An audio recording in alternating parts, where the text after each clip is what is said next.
¿Qué pasó? Explícanos, por favor, qué pasó. Qué bueno que me pregunte eso, Jaime, porque voy a aprovechar de hacer una aclaración de ciertas mentiras que se han contado en la prensa internacional sobre el caso de Chile y que nos han hecho mucho daño. Lo que ocurre en nuestro país es que hace 20 años se instaló de manera creciente un discurso autoflagelante de odio hacia lo que habíamos conseguido de parte de élites intelectuales, fundamentalmente de izquierda y centroizquierda, pero también de derecha, en las cuales, utilizando el concepto de neoliberalismo de nuevo, desprestigiaron, atacaron y denostaron el sistema más exitoso en términos económicos, sociales y políticos que ha tenido la historia del país. Entonces, ¿qué ocurrió? Los seres humanos funcionamos sobre la base de narrativas, ¿no? La gran tesis de Yuval Harari de que we are a storytelling species, somos una especie que nos gusta contar historias y eso moviliza nuestras emociones. Correcto. En Chile hemos contado la historia de que vivimos un infierno de la desigualdad durante 20 años, fundamentalmente desde que Ricardo Lagos, del año 2000, llega a la presidencia de la República con su eslogan Crecer con Igualdad. Esto fue creciendo, fuimos de a poco deteriorando el sistema de libertad económica que nos permitió reducir la pobreza a un 50%, a un 7%, a un 8%, que nos permitió multiplicar por 4 el ingreso per cápita, que permitió un crecimiento de un 408% del ingreso per cápita del 25% más pobre de la población desde el año 90 hasta ahora, comparado con un poco más de un 200% del 25% de la población más rica desde el año 90 hasta ahora, lo que significa que los más pobres se beneficiaron el doble que los ricos en el país. Unos logros extraordinarios. Déjame además agregar un factor.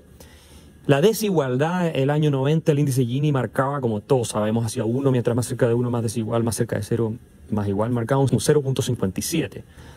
Y hoy marca un 0.46. Nosotros estamos en el promedio de desigualdad de América Latina, somos menos desiguales que México, que Brasil, que Paraguay, que Costa Rica. O sea, el modelo había funcionado bien. El modelo desde el punto de vista de todos los indicadores objetivos, el sistema económico de libre emprendimiento que tenemos en Chile, ha sido un éxito rotundo, categórico, indesmentible. Sin embargo, la narrativa es que nosotros somos un país que ha creado un infierno de abuso y desigualdad. Entonces Bachelet, en su segundo gobierno, que gobernó antes que Piñera actual, con los comunistas, a los que le dio con los comunistas, alineada con los comunistas, y con mayoría en ambas cámaras, hace una serie de reformas estatistas, entre las cuales está un aumento sustancial del impuesto a las empresas, ¿no es cierto?, que subió del 21 al 27%, dejándonos por sobre el promedio de la OCDE, el impuesto a las empresas. En Chile el impuesto a las empresas es más alto que en Suecia, por ejemplo. No digas, después del gobierno de Chile, así es.